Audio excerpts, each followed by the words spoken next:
My new book has just arrived in the mail. I got 10 copies sent from Amazon, and there it is, looking slick. How to Beat Imposter Syndrome and Be Confident, Ultimate 30-Day Challenge. Looks pretty cool. The green screen is not behaving. Sarah won't be proud of me because of the green screen, but that's okay. So, imposter syndrome. Let's say, let me help you figure out if you are experiencing imposter syndrome. So, do you find yourself downplaying praise or compliments? Do you find yourself speaking negatively to yourself or saying negative things about yourself? Especially around your intelligence, your accomplishments, and your expertise. Well, I believe that you shouldn't feel like a fake. You shouldn't feel, well, nobody deserves to feel like they're being inauthentic, or no one deserves or shouldn't feel like they're a phony, especially when there's evidence all around you that you are an expert and that you're successful and that you have value. And I kind of think that imposter syndrome is, well, there's a few characters when it comes to imposter syndrome. It can show up in your life in a few different ways. First of all, there is the taunting and the scary fraud police that go around hunting you and looking to find you out and to come through your door and point their fingers at you and accuse you of being a great big fake in whatever role you play in life, whether that's business, career, maybe as a parent, or whether in your relationship. It can be affect you in many different ways. And imposter syndrome can also be like an evil witch who's caused or cast a spell over you so that you can only say negative things about yourself, so that you criticize yourself and you're never really able to move past feeling like you're not quite good enough.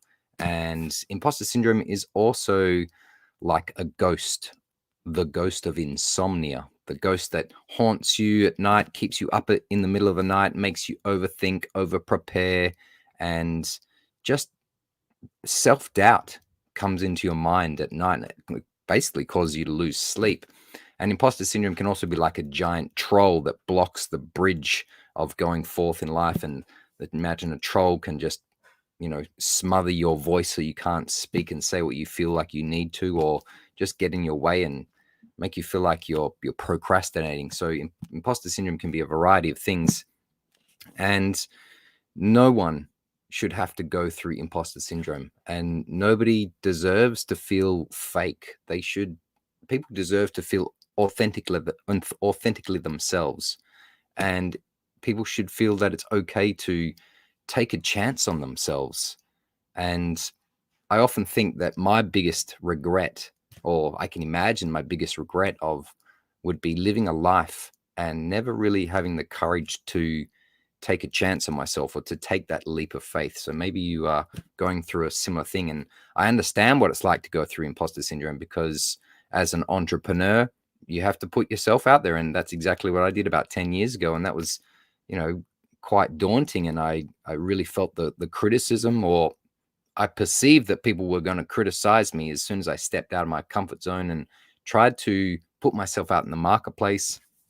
And I know what it's like as a performer on stage and a speaker on stage to feel vulnerable and to have all these people looking at you, and you kind of feel like at any moment you're going to slip up and someone's going to stand up in the crowd and say, "You're a big fat fake and you don't know what you're talking about and you're out of your depth and get off the stage." So I went through that as a performer, as a teacher, an educator in classrooms with children, adolescents, college age and adult age students.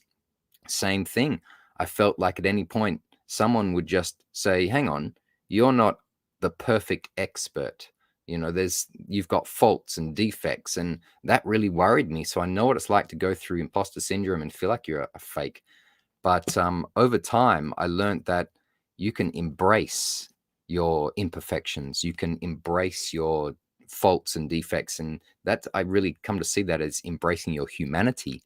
And that's completely okay. So this book that I've written, How to Beat Imposter Syndrome, a 30-day challenge, is going to help you to feel fantastic. It's going to make you start to say nice things about yourself. It's going to help you to take a compliment and capitalize on it.